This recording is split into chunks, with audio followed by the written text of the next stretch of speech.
បាទជំរាបសួរសួស្តីទៅកាន់បងប្អូនទាំងអស់គ្នាដែលនិយមស្រឡាញ់នៅការសរសេរកូដ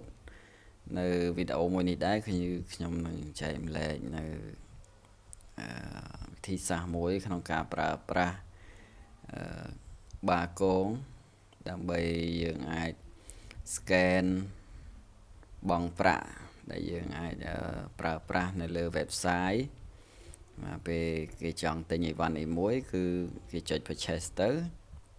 វានឹង load QR code ដើម្បីឲ្យគេ scan ហើយបង់ប្រាក់ទៅយើងទទួលបាន message ហើយទិន្នន័យត្រូវបាន add ទៅ system អីផ្សេងទៀតអានឹងជាដំណាក់កាលខុសៗផ្សេងទៀតដែលបងប្អូនអាចយកទៅប្រើប្រាស់អញ្ចឹងនៅក្នុងនេះខ្ញុំនឹងបង្ហាញនៅវិធីសាស្ត្រហ្នឹងដែលយើងប្រើប្រាស់នៅលើ Laravel ហើយដែលយើងប្រើបាគងជា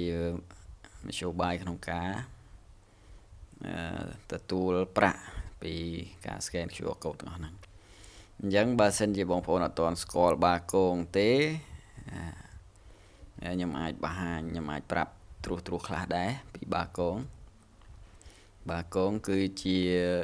platform មួយរបស់ធនាគារជាតិយើងដែលអនុញ្ញាតឲ្យគ្រប់បណ្ដាធនាគារទាំងអស់នៅក្នុងស្រុកខ្មែរយើងអាចធ្វើការ transfer លុយឆ្លងពីធនាគារមួយទៅកាន់ធនាគារមួយផ្សេងទៀតដោយមិនបាច់ត្រូវការគិតសេវាកម្មអីដូចពីមុនទេពីមុនយើងធ្លាប់ប្រើ Wing ប្រើអីរាល់ការផ្ញើលុយផ្ញើកាក់អីគឺត្រូវការគិតសេវាប៉ុន្តែដល់បាគងនេះយើងអាចធ្វើការ transfer ប្រាក់ពីធនាគារមួយទៅធនាគារមួយឬក៏ធនាគារពី account មួយទៅកាន់ account មួយដោយមិនត្រូវការបង់ប្រាក់ទេបង់ប្រាក់ថ្លៃសេវាទេហើយក្នុងនេះដែរគឺខ្ញុំយកបាគងនេះដែរយកមកដើម្បីធ្វើជា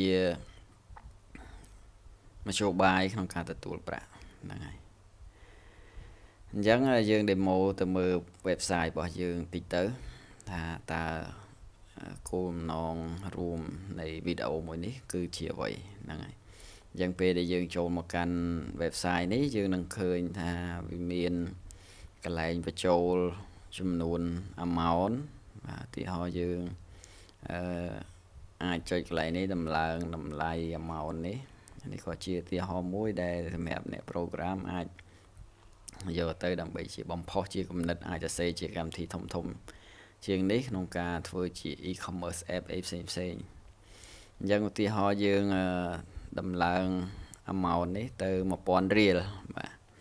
អញ្ចឹងបន្ទាប់មកយើងធ្វើការ scan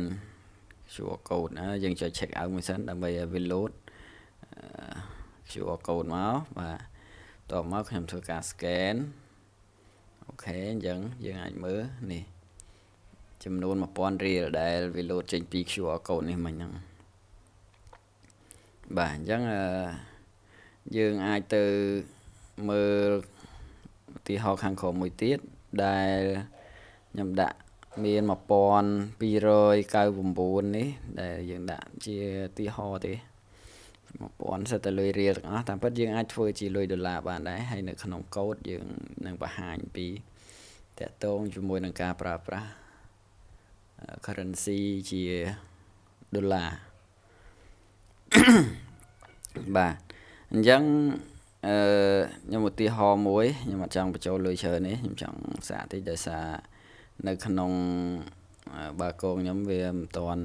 ត្រូវប្រើអីទេច្រើនទេខ្ជិល transfer ទៅមកច្រើនអញ្ចឹងខ្ញុំឧទាហរណ៍100រៀលឲ្យបងប្អូនមើល